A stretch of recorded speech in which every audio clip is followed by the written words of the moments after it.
just bought this Jorgensen double-sided Japanese pull saw.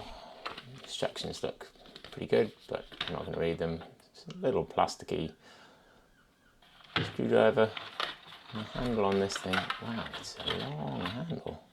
It's about 35 centimeters long, but it feels good in the hand. It's a nice weight, and then the blade comes well packaged.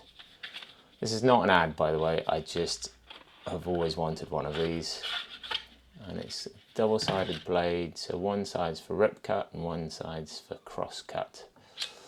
I just want to try both out, but I'm gonna put it together. Handle's pretty easy to do. It's a little bit fiddly, but it feels nice and well engineered in your hands. It's nice and tight, and that makes a good noise. I'm trying both blades here, just cross-cutting, see if there's a difference.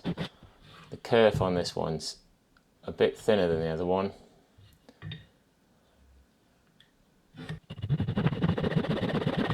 this is the cross-cut side. Quick, easy, not much resistance at all, and then a lovely smooth cut. So yeah, I'd buy another one if I was me.